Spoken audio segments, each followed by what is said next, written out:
Kalau cinta sudah dibuang, jangan harap keadilan akan datang. Kesedihan hanya tontonan bagi mereka yang diperkuda. Ini parah. Kowe nak sapa? Loh, Bapak kan yang lawan arah. Kok arep dijegoan yang kene? Loh, bukan Pak, Bapak kan yang lawan arah. Kenapa Bapak yang marah? Kamu nggak tahu saya ya? Saya lurah di sini tahu. Loh, Bapak yang lurah justru harusnya lebih tahu aturan. Saya ini lurah tahu, saya lurah. Loh, justru karena Bapak lurah itu harusnya tahu aturan Pak. Ini jalan searah, jadi nggak bisa lawan Kalau sini. jadikan ya, kita lanjutkan. Bu, jangan gitu Bu.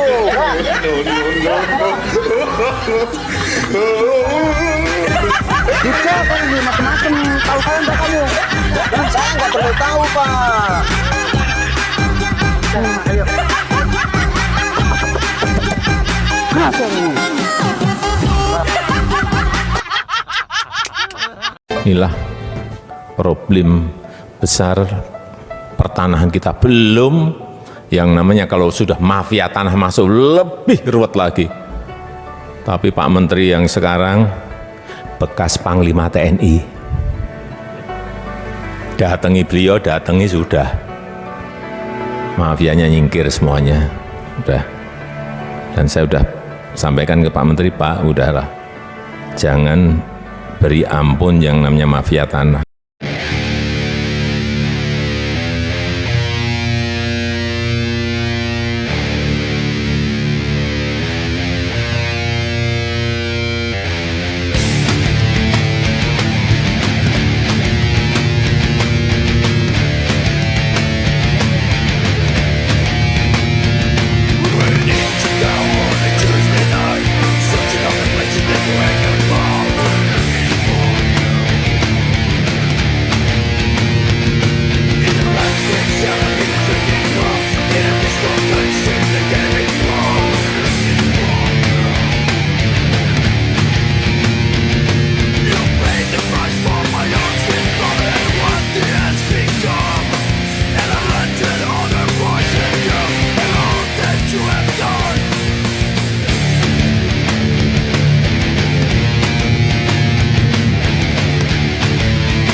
One more try. I'm not afraid to die. Stand and fight. Say what you feel. Born with a heart of steel. Berkas Pengadilan Negeri Bandung ada keterangan hak Eigendom Verponding Buraminten. Bahkan tergugat lebih dulu bersiap sebelum digugat, yaitu 1 Juni 2016. Ada 3 poin penting untuk diperhatikan. Pertama, pemberitaan yang ada hanya Eigendom Verponding Muller. Padahal Buraminten juga menggunakan hak barat Eigendom Verponding, yang sudah tak berlaku pada tahun 1980. Kedua, Buraminten sepakat dengan Asep Makmun semua tergugat adalah penggarapnya sehingga warga Dago Elos juga dirugikan. Ketiga, lokasi objek paling luas, 4 hektar lebih, yaitu Eigendom Verponding 374/2, berada di Kampung Cirapuhan RW 01 Bandung, bukan di Dago Elos RW 02, namun Cirapuhan RW 1. Hanya ada 3 orang yang digugat. Pada berkas tahun 1997, luas tanah warga Dago Elos kurang dari 1 hektar, sementara objek yang digugat mencapai lebih dari 6 hektar lebih. Itu 3 poin penting. Oh, jantan Bapak teh ngegales di iya Di Ramana nih. di Ramana Di nih Ramana Asep Makmun. mohon terus Lanceuk gitu di tadinya baheula. terus di gitu diuwihkeun deui ka iya Teu Ke udah didi. anggar we garapan mah di dinya aya. mohon Teu dieuwihkeun. maksudna teh di Silas galian. dititipkeun gitu Nya di cueu we dititipkeun nya ku diarurus ku didi gitu. Jeung mohon ke kemarin teh di dieu ku iya dijual. dijual ku Surjadi mohon eta oge masalah kasus na oge luas na oge nyerobot nu sanesna deui. Berkas Pengadilan Negeri Bandung ada keterangan hak Eigendom Verponding Buraminten. Bahkan tergugat lebih dulu bersiap sebelum digugat, yaitu 1 Juni 2016. Ada 3 poin penting untuk diperhatikan. Pertama, pemberitaan yang ada hanya Eigendom Verponding Muller. Padahal Buraminten juga menggunakan hak barat Eigendom Verponding, yang sudah tak berlaku pada tahun 1980. Kedua, Buraminten sepakat dengan Asep Makmun semua tergugat adalah penggarapnya sehingga warga Dago Elos juga dirugikan.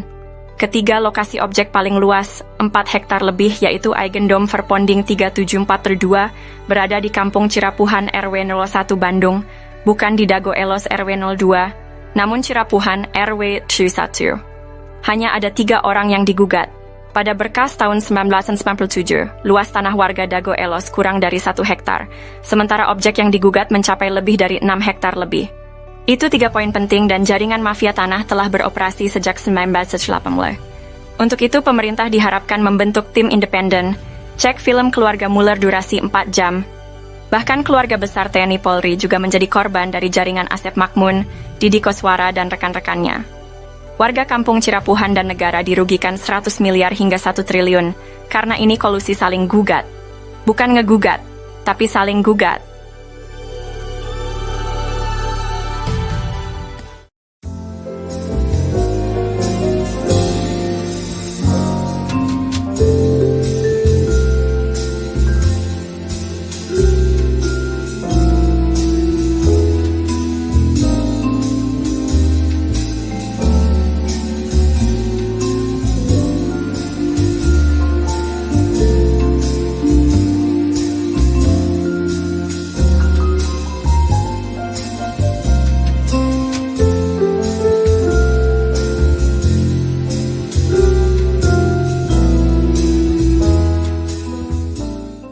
Sengketa lahan di Tanah Dago merupakan modus mafia tanah yang saling gugat di pengadilan jaringan Asep Makmun dan Didi Koswara beserta kaki tangannya.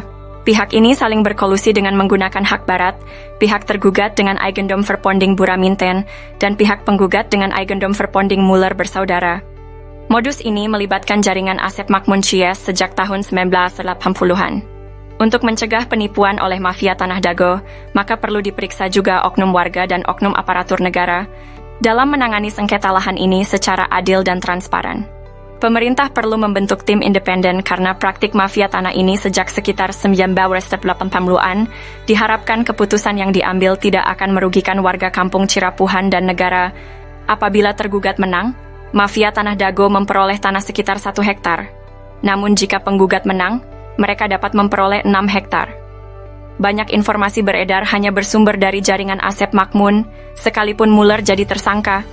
Jaringan Muller bersaudara itu juga jaringan Asep Makmun. Dampak dari sengketa ini sangat besar, dengan kerugian yang mencapai 100 miliar hingga 1 triliun bagi warga kampung Cirapuhan dan negara. Cek info blog atau video tentang konflik Dago Elos versi kampung Cirapuhan atau versi Nawisan Kurma.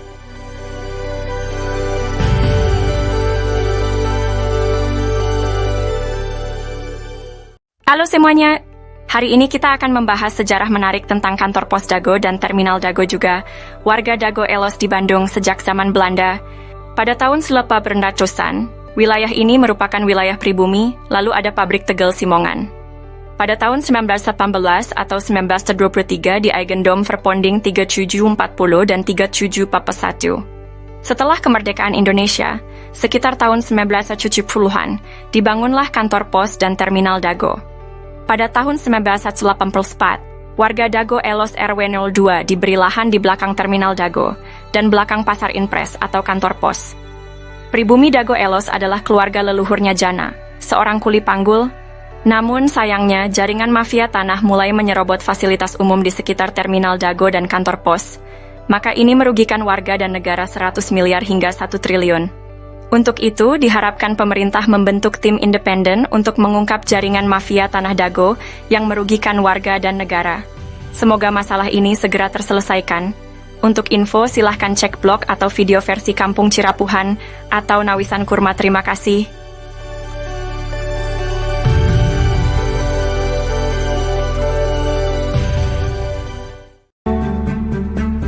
Let me tell them the following. To do what is right is to respect the principles of non-interference in the domestic affairs of other countries. Dramatisasi sidang sengketa tanah Dago. Siapapun yang menang, warga tetap jadi korban.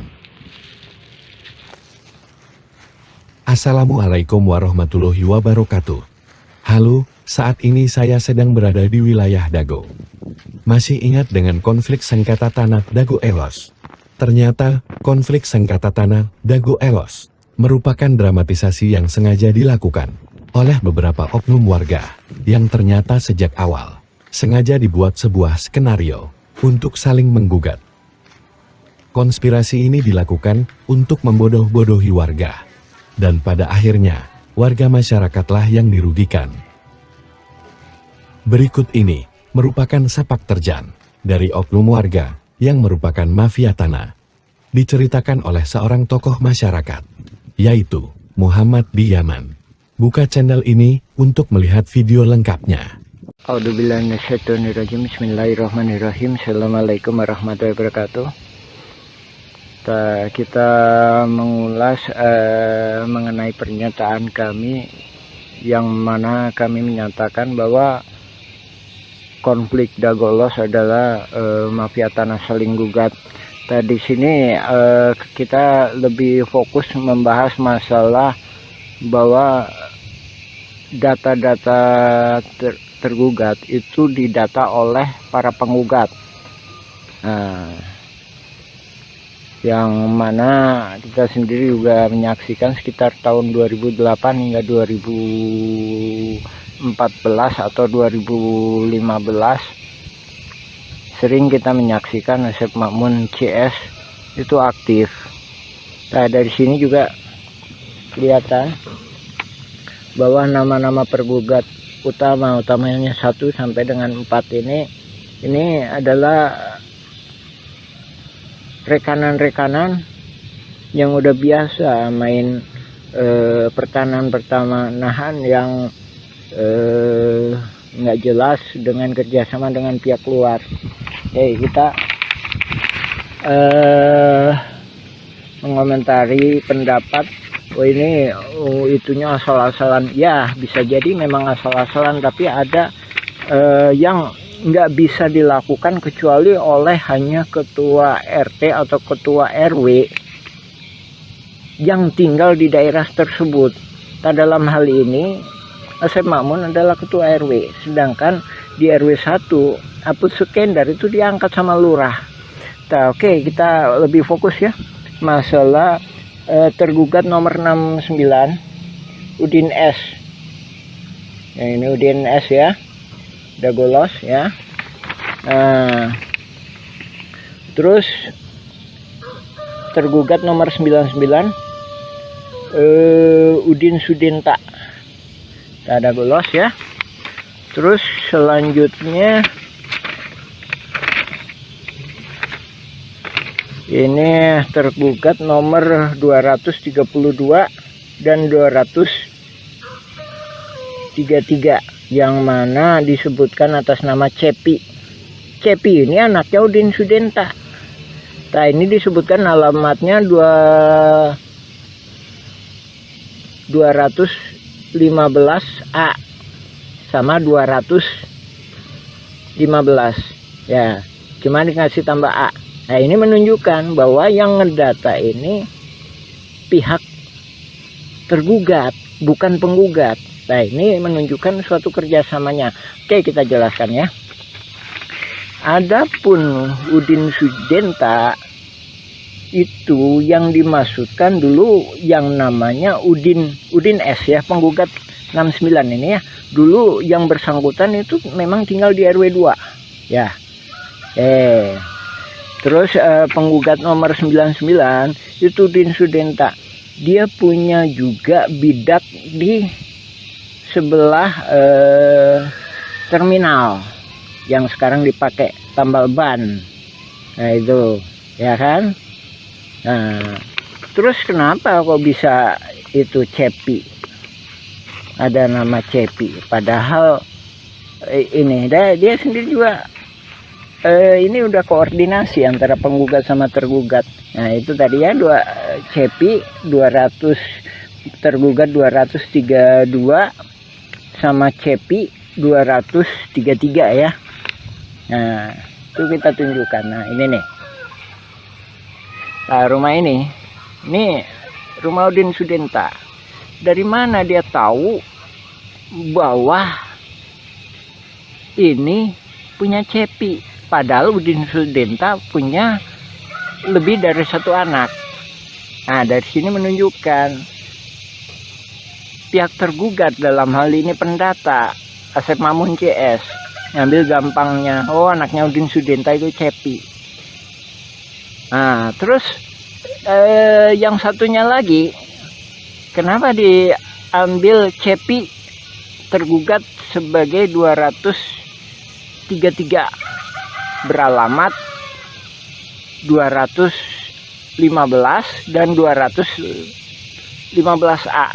Ini salah satunya memang yang sebelah utara itu emang dijual yang namanya Pak Dirman. Sementara Pak Dirman itu mau jadi warga RT 07 RW 1. Ini kami duga dia khawatir kalau Pak Dirman ini dibantu oleh warga RW 01, dalam hal ini warga RW 01 yang nggak masuk dalam jaringan mafia tanah. Nah, adapun ini kita sendiri juga mohon ke pemerintah, dalam hal ini ke Lurah Dago, supaya batasnya diperjelas. Nah ini batasnya diacak-acak. Tahun 99 itu batasnya di sini nih. Nah ini kita sepakati. Jadi Demak itu masuknya ke RW 1. Kantor pos itu batas akhir RW 2. Jadi sebelah utaranya atau yang dikuasai oleh Dago Inti Geraha sekarang.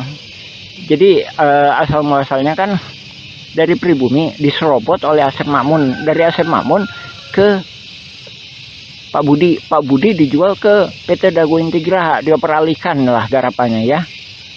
Itu masuk RW 01. Nah, oke, diperjelas lagi ya. Jadi balik ke poin awal. Jadi ini tadi masalah Cepi atau keluarga Pak Udin itu menunjukkan bahwa detail seperti itu hanya bisa dilakukan oleh orang-orang dalam hal ini tergugat itu sebagai ketua RW, otomatis bisa dia melakukan pendataan, apalagi dia punya data di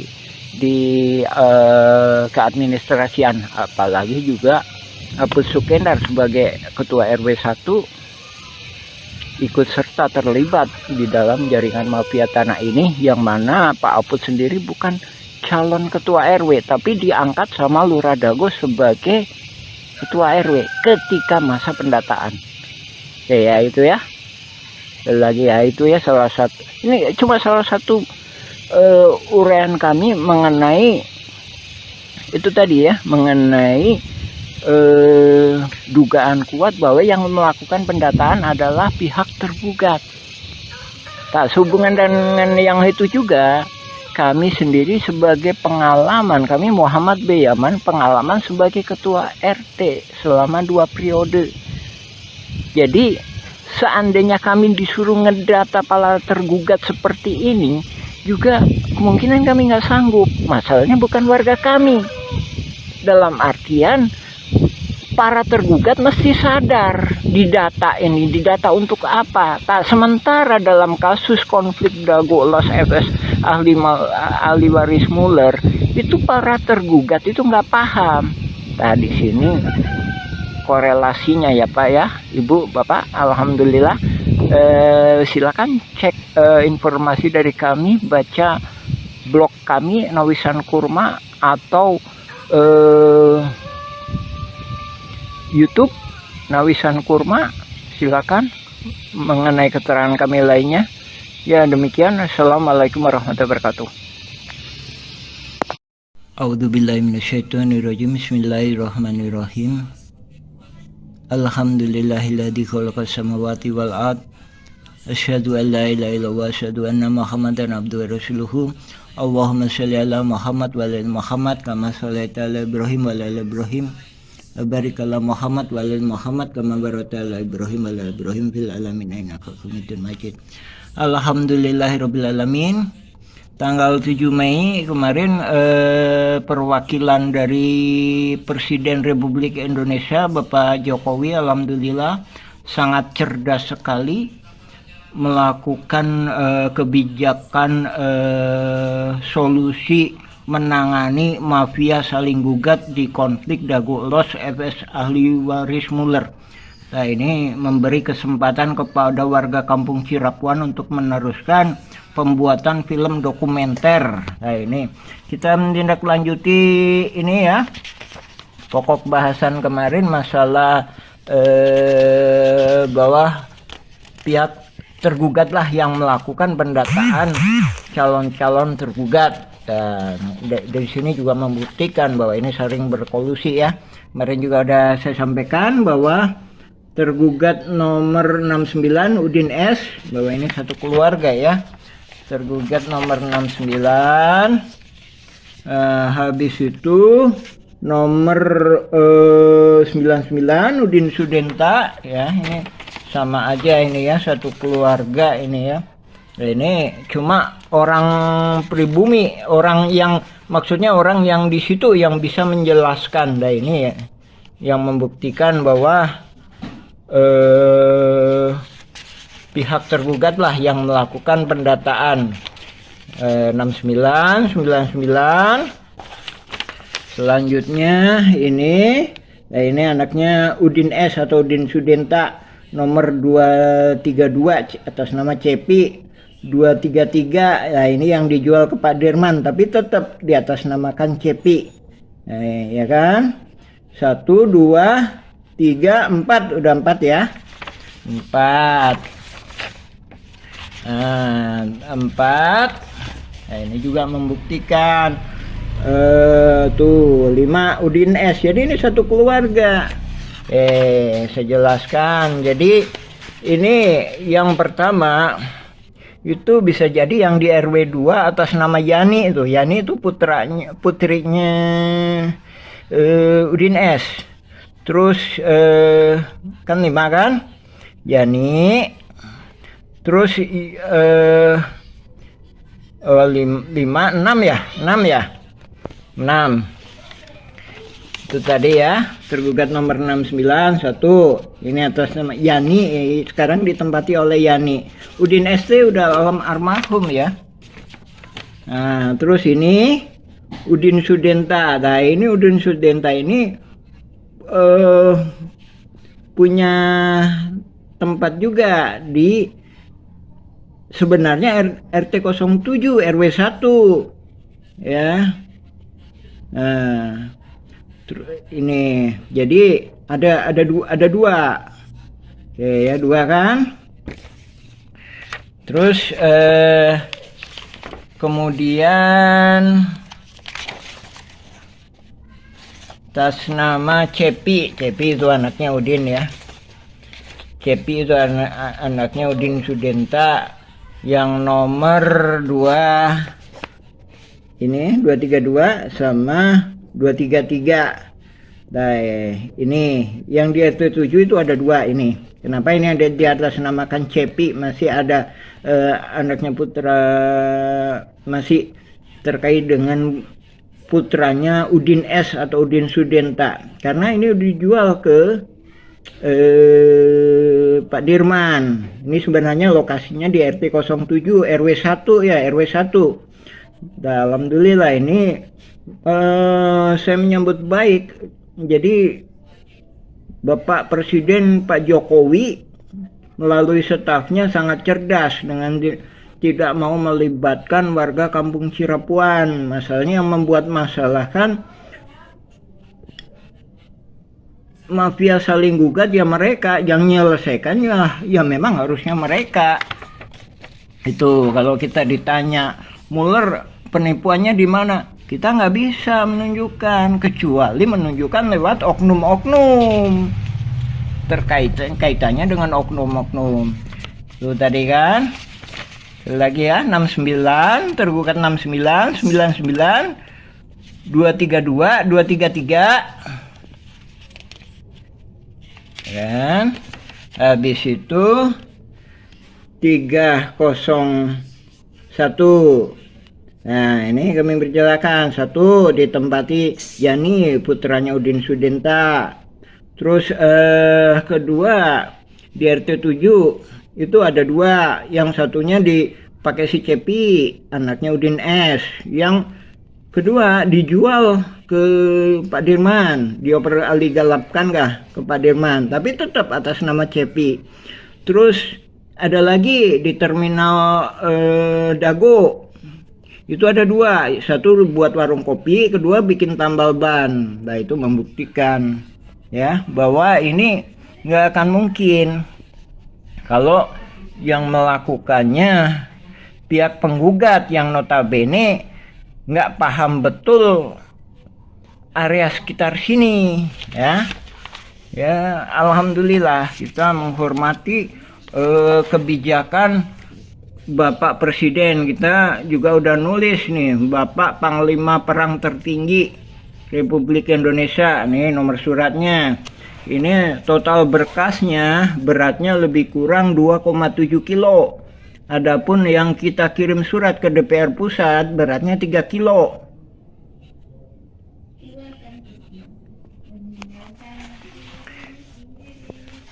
Dan mudah-mudahan semuanya berjalan lancar lah ini. Lanjutan dari pokok bahasan kemarin ya, masalah pendataan calon tergugat dilakukan oleh tergugat, bukan oleh penggugat ya.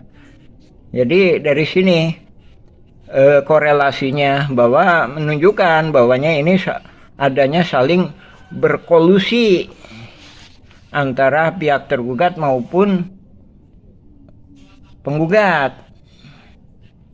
Nah, kita tunggu kelanjutannya, mudah-mudahan mendapatkan suatu jalan keluar yang terbaik, utamanya buat warga-warga yang memang benar-benar memiliki hak di area pertanahan yang disebut ex-egendom, yang riwayat sebelumnya pernah diduduki oleh pribumi yang bernama Nawisan.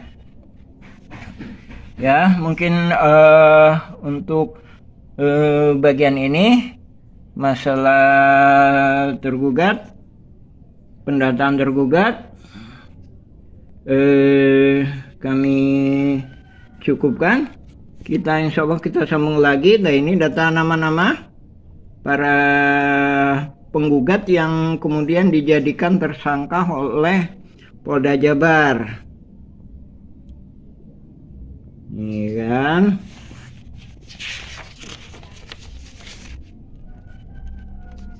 Ini berkas pengadilan negeri. Silakan simak berita dari kami, atau juga bisa ngambil sebagai referensi juga berita dari putusan Pengadilan Negeri Bandung, Pengadilan Tinggi, Kasasi, dan peninjauan kembali Mahkamah Agung. Alhamdulillahirrabbilalamin. Assalamualaikum warahmatullahi wabarakatuh. A'udzubillahiminasyaitonirrajim. Bismillahirrahmanirrahim. Nama saya Muhammad B. Yaman, Koordinator Pertanahan Nawisan Kurma, Kampung Cirapuan, RT 7 RW 1, Kelurahan Dago, Kecamatan Coblong, Kota Bandung. Nah, dalam kesempatan hari ini kita menjelaskan perihal surat BPN. Nah, ini kita perdalam lagi ya. Surat BPN tahun ini, tahun 1983. Nah, ini surat ini ditujukan kepada Gubernur Jawa Barat. Nah, ini memorialnya. Nah, ini yang kemudian memorialnya kepada Lurah Dago ya. Ini yang kemudian dimanfaatkan oleh oknum mafia tanah untuk saling gugat. Nah, makanya itu saya sampaikan mafia tanah ini bergerak mulai sekitar 1980-an. Nah, adapun surat ini latar belakangnya kita dikasih oleh Pak Agus. Nah, ini sebagai ketua RT dulunya di RW 02. Ya, Pak Agus ini. Nah, adapun ada penggarap-penggarap sejak 1965 kita nggak tahu. Adapun yang kita ketahui itu sejak 1980-an. Nah, dari sini surat itu bisa jadi ibaratkan senjata. Jadi kalau dipegang orang yang baik bisa jadi baik itu senjata. Tapi kalau dipegang oleh para mafia tanah bisa juga disalahgunakan. Nah, dalam surat ini isinya perponding, ada 4 ini nomornya. Terus juga dijelaskan di surat ini bahwa verbonding ini juga udah pada diproses. Ya. Terus di sini juga dijelaskan ada total verbondingnya berapa. Ini kan ada 4 ya, ini nomornya. Terus di sini juga dijelaskan Nini Karim. Nah, ini Nini Karim, Yayasan EMA memohon dan disetujui oleh Pemkot Bandung. Ketika itu mah Bandung aja ya, bukan Pemkot, masih belum terpisahkan mungkin ya antara ini. Terus juga Pak Marhadi ini juga melakukan pemohonan di ini seluas 11.000 tapi ditolak. Nah, ini ya ditolak tanggal 5 Agustus 1980-an ditolak. Nah, dengan mengandalkan surat ini mafia tanah itu berencana terus membuat suatu jaringan yang di kemudian hari ya sekarang ini ya terkenal dengan konflik Dago Elos FS ahli waris Muller. Nah, ini ya suratnya ya. Ini nomornya ya. Nomornya kita terus terang cuma mendapatkan 1 lembar ini dari Bapak Agus yang dulu pernah menjabat sebagai ketua RT di RW 02. Nah, ini ketika itu dia juga mengajukan hak egendom tahun segini. Nah, ya kan? Nah, dari sini kita perdalam satu persatu surat menyurat. Kita mengungkap kronologis sejarah riwayat mafia tanah ini. Mafia tanah ini saling gugat, yang kemudian hari muncullah nama ahli waris Muller. Nah, ini dari Simongan, dia membuat berita acara seolah-olah itu perlu dibuktikan. Dari Simongan tahun 1930-an dijual ke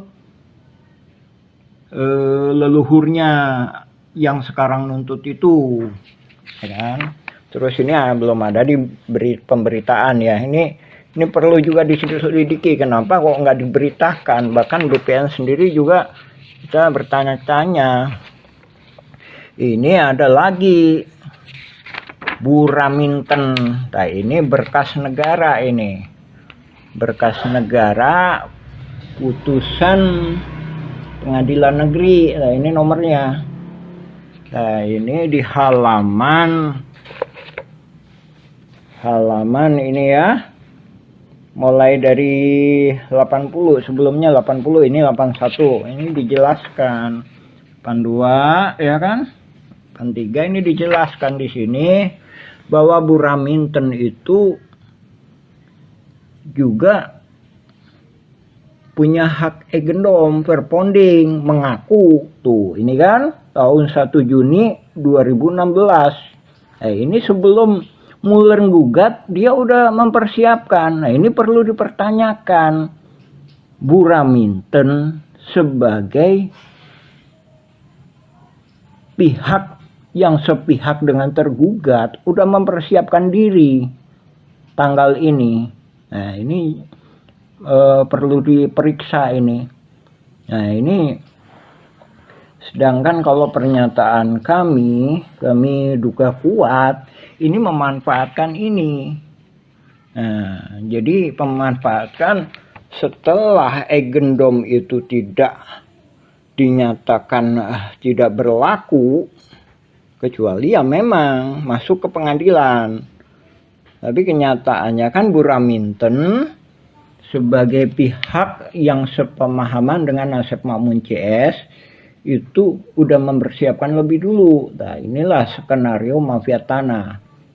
Nah, ini lebih-lebih lagi ini. Dia menyatakan semua tergugat itu adalah penggarapnya. Nah, sementara itu penggugat itu agendumnya seolah-olah diduga kuat itu juga manipulasi, seolah-olah dia leluhurnya itu udah membeli dari Simongan. Nah, ini di dalam surat ini dinyatakan bahwa agendum itu agendum Simongan tadinya, yang memang juga sepakat. Agendum awalnya Simongan tahun 1930-an. Ahli waris Mueller mengakui bahwa leluhurnya atau Hendrik Mueller itu membeli dari Simongan. Anehnya yang dibeli 3 verponding. Nah, sebagaimana pernyataan kami, sebenarnya verponding ini pun untuk wilayah sini nggak bisa. Ini pribumi lebih dulu, buktinya dengan adanya makam. Nah, di sini adanya makam. Jadi sebelum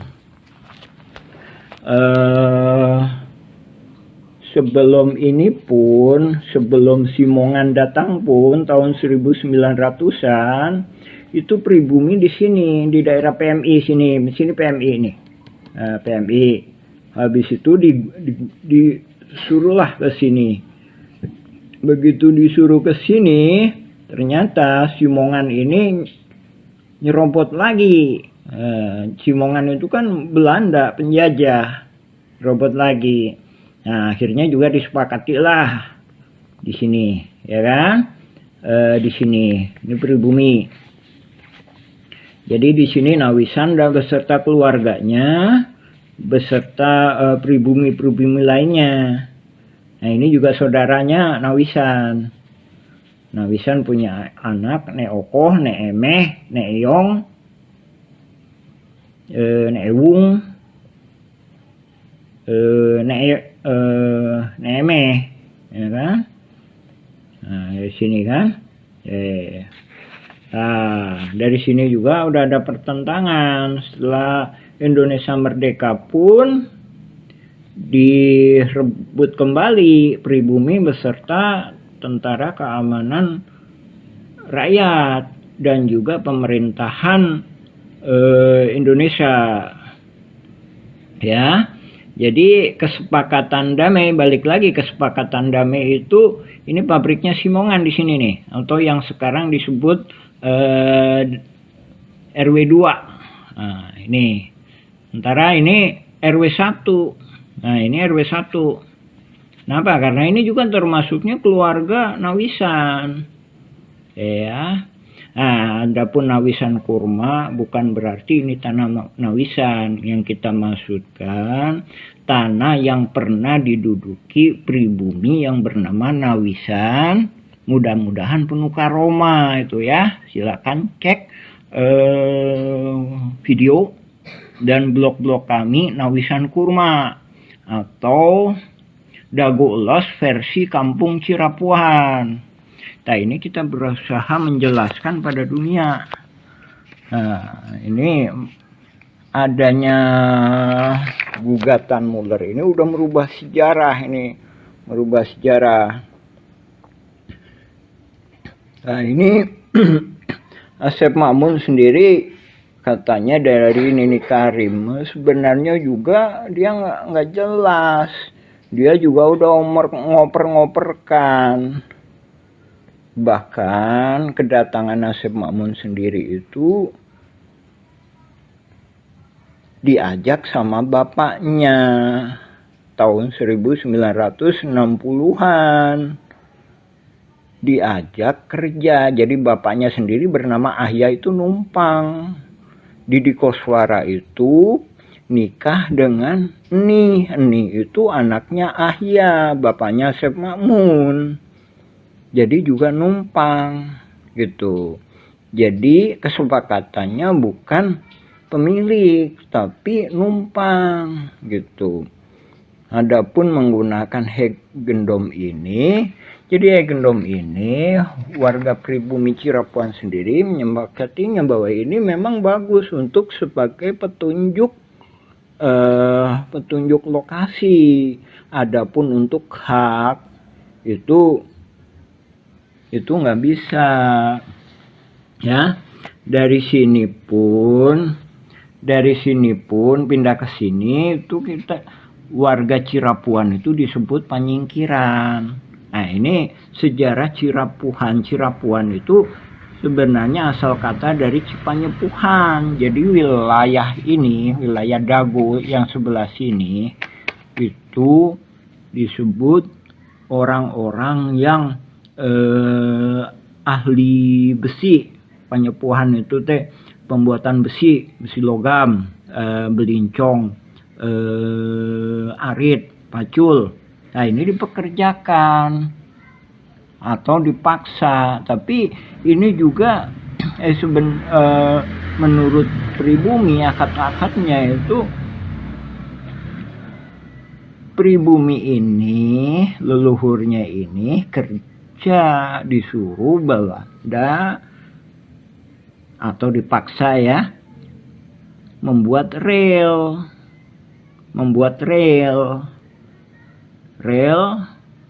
dari Bandung ke Purwakarta atau dari Bandung ke timur atau dari Bandung ke selatan, Padalarang ke barat dan sekitarnya. Selain itu, pribumi Cirapuhan ini berkebun. Tadi sinilah berkebun PMI ini. Kemudian digusur ke sini. Kemudian disepakati, nah ini Simongan. Pabriknya Simongan. Pabriknya Simongan di sini. Ini terminal. Nah, ini kantor pos. Nah, ini batasnya kantor pos. Pribumi di sini. Sementara Belanda ini di sini. Kemudian memang setelah pembangunan gua Belanda di sini kurang lebih gua Belanda ya. Itu kan komplek militer ya, nggak boleh di pinggir jalan ya. Jangan bayangkan ini jalan udah ada belum. Nah, tahun 1910-an ini masih istilahnya jalan rahasia lah, masalahnya ini komplek militer ya. Nah, jalanan ini lebih jelas itu tahun 1920-an ketika dibangun PLTA di sini. PLTA ini. Nah, ini Hotel The Match ya, patokannya Hotel The Match di sini ya. Ini PLTA di sini. Nah, ini gua Belanda ya, kurang lebih di sini. Ke sana ya, ke utara ya. Ini selatan, ini ke kota Bandung di sini. Ya. Ini lebih kurang Hotel Jayakarta, ini Hotel Sheraton misalkan sini ya. Nah, ini The Match sini. Nah, ini disebut panyingkiran. Nah, ketika berkebun berkebun, menjual hasilnya itu di Simpang Dago. Nah, mungkin di sini ya. Oke, di Simpang Dago sini ya. Nampak Simpang Dago sini. Karena batas di sini, dari sisi sebelah sini Gasibu ya. Sebelah sini ini misalkan ini ITB ya, ITB, kampus ITB. Nah, di sini. Ya, yang sekarang yang lebih kurangnya itu pasar Simpang itu. Itu Nadagoan, Dago. Menunggu di sini. Kenapa? Ini batasnya di sini Belanda. Ini Belanda. Jadi pribumi cuma sampai sini. Balik lagi ke sini ya. Tapi namanya penjajah juga udah diituin di sini. Nggak mau, dia juga disuruh naik lagi ke atas lagi. Akhirnya di sini kan. Simongan mendirikan pabrik di sini. Di sini. Nah, ini jangan bayangkan seperti saat ini masih ada jalan. Enggak, ketika itu 1900-an masih banyak binatang buas. Bahkan ini juga masih banyak bambu-bambu dan pepohonan. Nah, Simongan mendirikan pabrik di sini.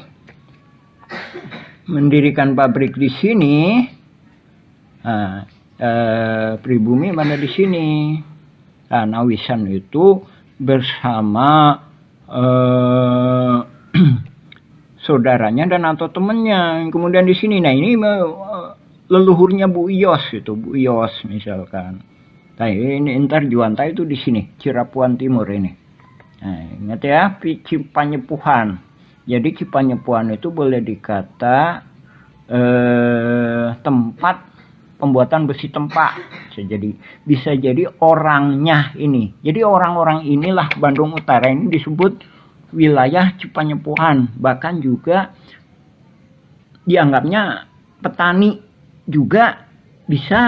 Jadi ibaratkan kayak gini. Bapak misalkan bapak atau ibu misalkan butuh perbaikan rumah misalkan. Biasanya orang situ. Nah, seperti itu tuh. Nah, seperti itu. Jadi seolah-olah orang Cipanyepuhan ini dianggapnya ya tenaga lah. Tenaga yang berkaitan dengan konstruksi, berkaitan dengan perkebunan. Nah, seolah-olah itu tadi, ibu bapak misalkan itu tadi butuh bantuannya padahal perbaikan rumah ya. Minta tolong ke orang Cipanyepuhan, Cirapuhan lah gitu. Nah, jadi riwayat Cirapuan sendiri itu lebih tua. Nah, ini membuktikan adanya gugatan Muller sama Dagolos itu bisa merubah sejarah. Nah, ini perlu kita sampaikan, ini harus kita bongkar. Lagi ya, kita fokuskan menjelaskan ini ya. Inilah yang dijadikan alat, yang kemudian dijadikan alat untuk manipulasi. Jadi pihak tergugat itu sama pegang Eigendom Verponding juga. Pihak penggugat sama pegang Eigendom Verponding, alas haknya. Dari sini warga terperangkap. Jadi yang tergugat itu juga terperangkap. Jadi nggak punya kesempatan untuk merdeka atau mendapatkan hak pertanahan. Dan juga warga yang tidak tergugat juga sama. Dalam hal ini juga pemerintah juga dirugikan. Nah, tergugat menang, pemerintah dan warga kampung Cirapuan itu dirugikan sekitar lebih kurang 100 miliar hingga 1 triliun. Ya, ini kalau penggugat menang. Nah, ini kayak sepak bola gajah. Jadi oknum-oknum ini mengusahakan supaya penggugat menang. Alhamdulillah udah Isya ya, kita sambung lagi ke bagian berikutnya. Ini riwayat surat BPN ya. Ini ingat ya, ini suratnya. Alhamdulillah, Assalamualaikum warahmatullahi wabarakatuh. Ini bagian pertama, kita sambung lagi insya Allah ke bagian selanjutnya. Alhamdulillah, Assalamualaikum warahmatullahi wabarakatuh.